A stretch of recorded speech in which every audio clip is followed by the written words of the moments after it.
Are we good? Hi.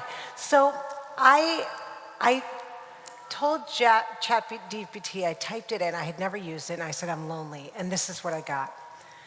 Right? So if you can, I know the letters are tiny, but basically it told me that I should go connect with people.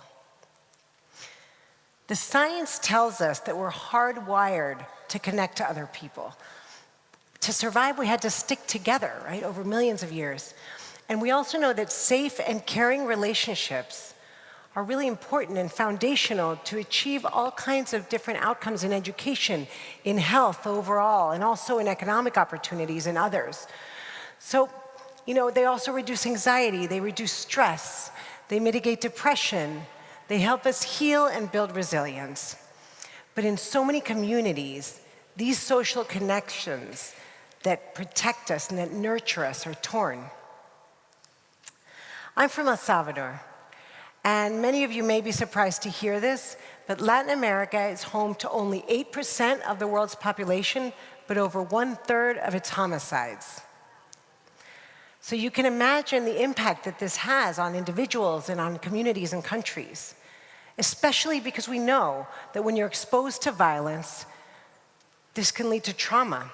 And when that happens, our brain's stress response shuts down core functions like problem solving, critical thinking, and emotional regulation. And it elevates the ones that we need to protect ourselves and survive, the fight, flight, or freeze, so to speak. So this can make it hard to learn, it can make it hard to make decisions, to build relationships. It can also make it hard to connect with people, to trust people, and to ask for help.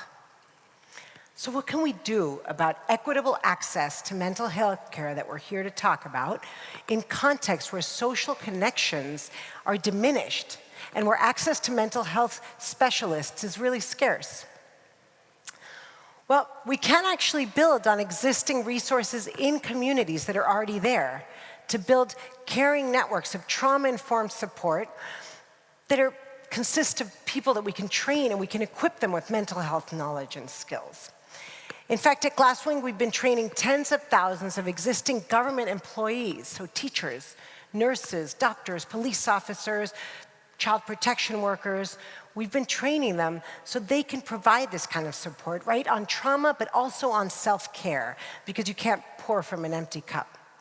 So we're trying to build this whole core of lay mental health workers who are already serving on the front lines and can step in and buffer the impacts of stress and trauma on themselves and also on the people they care for. So it's a human-centered approach, right, that builds ecosystems, trauma-informed ecosystems, and they're webs. That's why I have this picture here. They're webs of caring social connections that make you feel supported, but also of referral systems, so we can access more specialized mental health professionals when we need to. And that way, in the most remote communities where there isn't access to technology, we can still have access to mental health support. I want to share one of so many examples of how this web comes alive and how it expands. So we met Camila about 10 years ago. She was 13 and she was already drinking hard alcohol every day because she was trying to cope with the adversity she was experiencing in her house. So she had dropped out of school. She was in situations that were really risky, and it got to a point where she had to leave and move to another community.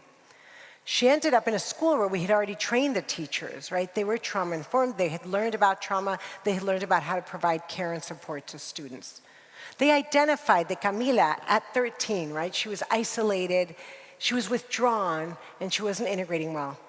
So they supported her, they helped explain to her and give her information on what may be happening and perhaps why she sometimes feels the way she does, and provided her also with an opportunities to connect to peers and to other caring adults. And it worked. She actually grew into becoming a student volunteer and getting really involved in school. She finished high school and she went to college, first person in her family, and we hired her. So she's been working for us now. A few months ago, we were talking, and she said that just in the last couple months that she had been working there, 2 different students had approached her. She said she was the only person that they felt they could talk to, and both of them separately were feeling like they didn't want to live anymore, right? Something we're seeing a lot with adolescents globally. One of them had attempted suicide. Now, we had already trained Carmen, and Carmen knew how to intervene, but also knew when she needed to refer. So she referred these two kids for additional support. And these two kids, had they not had someone in the school who was trained, but who they trusted, they probably wouldn't have had access to the kind of care they needed at that moment, which potentially could be saving lives, right? So Carmen, at the end, became the person that she had needed when she was 13 to someone else and to other teenagers. So like the teachers that supported her, she became part of that web of support, of protection, of care. There is no doubt at all that tech can help build and expand trauma-informed ecosystems. They can amplify access to information, to psychoeducation training. They can also be that first point of contact for people who may be online but socially isolated, not comfortable reaching out to someone. And they can also be technology can also be really helpful in collecting and analyzing data so we can understand what we're facing as a community of practice. But it's really the artificial intelligence, and even what I showed you initially about ChatGPT, it's hard to imagine that AI can actually replace the care and the support of human being on that other side that is so foundational to healing. It's not, I guess, when I was thinking about this question, I'm like, it's not so much a question of whether or not to use technology in mental health, it's a question of how to use technology in a way that is safe and effective across geographies, across populations, across cultures, taking into account confidentiality and safeguarding. We still live in a world where there are a lot of people without access to connectivity, without access to technology. So almost everybody does have access to another person that can learn and become a mental health support for them in some way. Because at the end of the day, we really are each other's most valuable resource. Thank you so much.